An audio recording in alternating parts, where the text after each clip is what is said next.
এই গল্পটা পাঠিয়েছে জয়নগর থেকে পায়েল নামের একটা মেয়ে। আমি পায়েল বলছি। তুমি চলে যাবার পর যখন বুঝলাম তুমি আর কোনোদিনও ফিরে আসবে না, তখন নিজেকে খুব একা লাগছিল।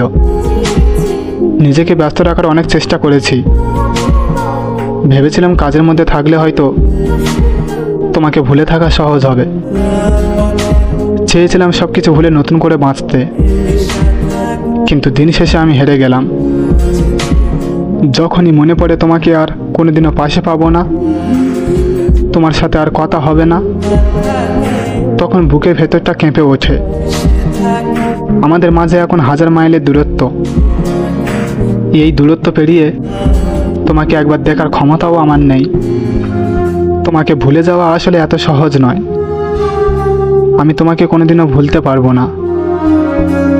আমি শুধু চাই তুমি অনেক ভালো থাকো, আর এতটাই ভালো থাকো যেন সুখে থাকতে থাকতে আমার কথা তোমার একদিনও মনে না পড়ে।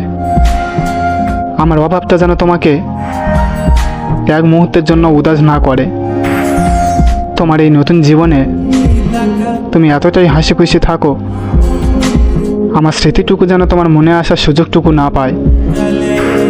আমি না হয় তোমার দেওয়া স্মৃতিগুলো নিয়ে সারা জীবন কাটিয়ে দেব। আপনারাও যদি চান আপনাদের জীবনের গল্প আমাকে শেয়ার করতে পারেন। ভালো থাকবেন।